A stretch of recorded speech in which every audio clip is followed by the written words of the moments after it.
Hey guys, have a great day and welcome to another edition of the Corner Table. Happy to welcome you here with a lot of tips about life and careers. Hiring winter, a term which is being used off late by so many people on the lines of a startup funding winter. Like a funding winter brings in a kind of a lull in fund inflow. A hiring winter is a common term now which we keep hearing more about organizations refusing to hire or going very, very slow on a hiring spree. And as of today, a lot of organizations in the West, particularly American continent, companies like Google, Microsoft, and a large number of other companies have already made a slew of announcement about how they will slash jobs in the coming quarter. Insofar as Indian market is concerned also, I think there's been explicit announcement in the IT industry by companies like Wipro that they'll be downsizing a whole lot of people at the mid-level on-site, hundreds, and that besides a lot of startups also are kind of either downsizing people or kind of have made plans to downsize or go slow on hiring except critical hiring in the coming days. So a funding winter is coming. It could come now, it could come later, and all of us will encounter funding winters in the course of our careers. So what exactly do we have to do in the face of funding winter? How do we manage our careers? How do we manage our jobs? And how do we stay put and stay on course for a great career in a funding winter? That is in hiring winter. That is the very, very brief topic today which I have taken for discussion. First things first, a hiring winter is essentially a strategy by organizations to cut down flab in the organization. That we should remember. Like all of us endeavor to cut down flab in our own bodies, organizations are responsible to their board, or responsible to their customers, and responsible to their shareholders. So as long as their revenues and shares, revenues and profits are intact, they will do anything and everything to preserve that and probably enhance that in the targeted 20-30% every year.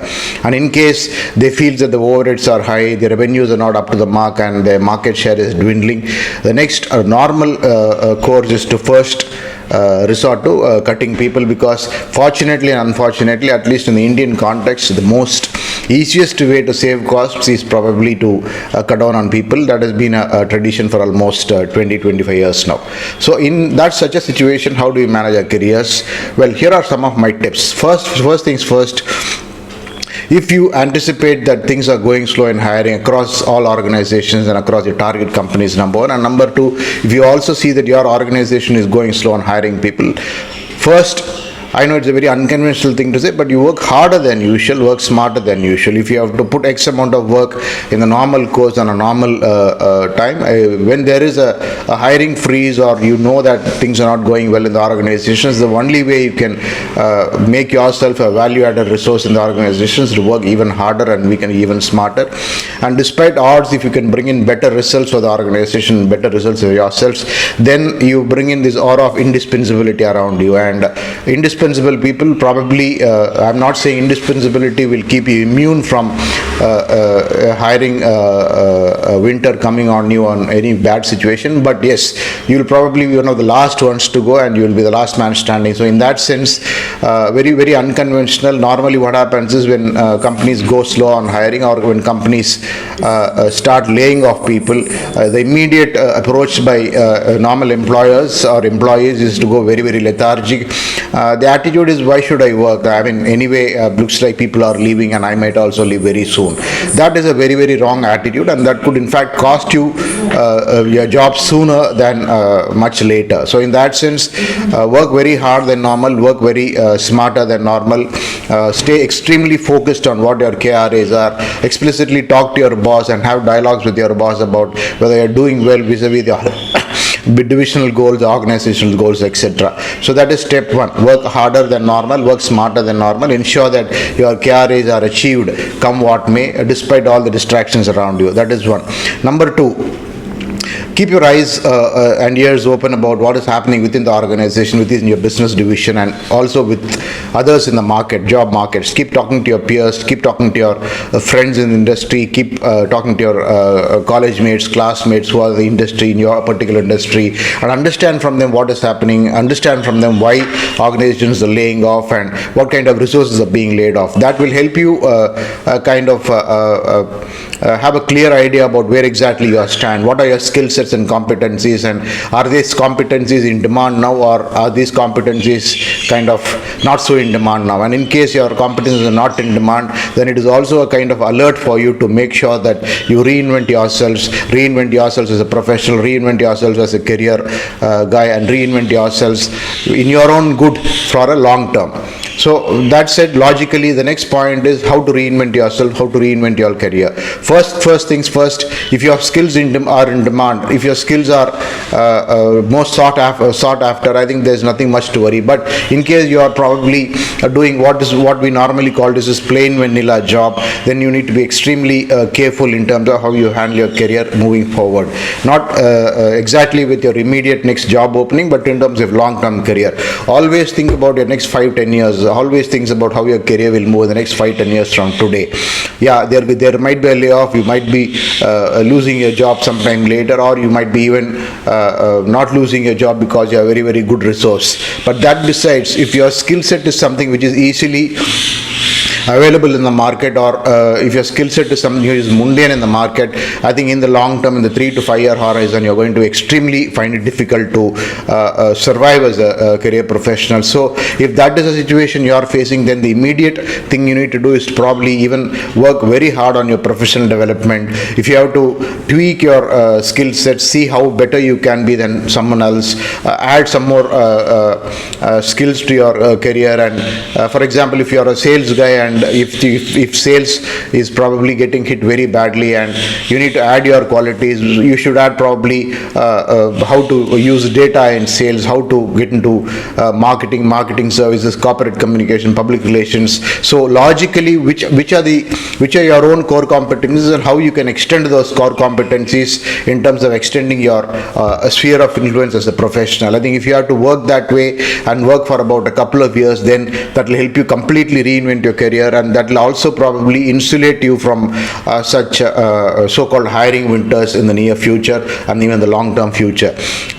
You can keep this hiring winter as a situation where you are getting an opportunity to be aware of your own skills, getting an opportunity to understand where you stand as a professional in the job market, as well as your own career horizon. From the long-term career horizon, if you are someone with what I would call as replaceable skills, then it is going to be very tough. I understand it's very, very difficult for all 100 people to have irreplaceable skills, but honestly, that is the only way forward in the changing job landscape. We've already seen a lot of things happen in the artificial intelligence front. Artificial intelligence as a tool or as a smart resource has not only affected software and other industries, but even companies which are into conventional manufacturing are replacing a lot of the resources with artificial intelligence and robotics. So in another 4-5 years time, or even 10 years time, there'll be no field where AI and robotics will have a lesser role to play. I think everywhere AI and robotics will extremely influence. So you need to understand your own standing in the job market or your career market from that perspective. How redundant are your skills? How threatened are your skills because of these changes? And in case you need to really work hard and replace or reinvent yourselves, what will you do? What additional things will you learn? Talk to a lot of your peers, talk to experts in industry, talk to career consultants and career coaches, and see how you can be a better professional in this changing landscape. This is a very, very important tip in the face of a hiring winter. A hiring winter is a huge opportunity to reinvent yourselves and even rebrand yourselves as a professional. I'm sure you understand the importance of this so-called reskilling and upskilling. In today's world, there are a lot of opportunities to learn. You have excellent and cheap online resources in the form of learning platforms, e-learning platforms, and it is very, very easy to pick up new skills. For example, if you want to understand how artificial intelligence is used in sales, there should be 100 courses out there. Similarly, if you want to get into a completely new role in marketing, there are 100 courses out there. Similarly, if you are a marketing guy and you want to specialize in corporate communications, there are 100 courses out there, and these are extremely cheap. The investment is very, very less. The investment is only very little money and time, but when you put in that, you gain immense amount of knowledge to yourself. Of course, there is always this argument that these online certificates are not worth it, but you should understand that you're not getting into these courses for the sake of certificates. You are getting into such courses for the sake of learning. So do use the opportunity opportunities to really learn a lot of skills, see what is relevant to you, talk to people, talk to senior professionals, ask them what you should learn yourself, what should equip yourselves, and doing all this is one of the best way to insulate yourselves from such bad situations, not just today but in the future also. The other thing is on the personal front, I think in case you see a difficult situation coming in the near future, not immediately, but say 6 months or not 9 months down the line, or even 3 months down the line, you should also start working on your personal front, particularly on your finances front. In any situation where your job is under duress or your job is under threat, the biggest hit is going to be on the personal front, is on the kind of resources you require to manage in case there's something bad befalls you. You need that kind of resources. You need to save your resources for a rainy day. And when I say save your resources, these resources are very, very important to keep your personal life and your family life running. So immediately when you sense such situations, immediately take stock of your expenditures, cut down all unnecessary expenditures, cut down all what I would say indiscretionary expenditures or essential expenditures. I keep saying the biggest mantra in handling tough situations is, as long as your food, clothing and shelter and basic expenditures, medical expenditures, etc., is covered, wife's expenses, children's education or children's well-being, all of this is covered. Anything more than that is a luxury. So if you keep that mindset in you, that will be the best way to handle a situation. So try and make an inventory of what you need to work on the personal front, what are the things which have to be ongoing expenses and what are the expenses which are going to be cut.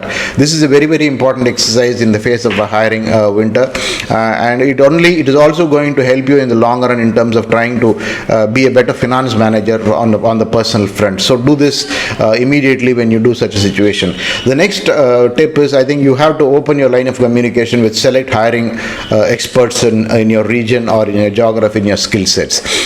In this, I think the biggest mistake which most of us do is to immediately get desperate and start shooting our resumes, what I call as blind email. Just pick up email addresses from the net and start shooting out your resumes to 50, 100 people.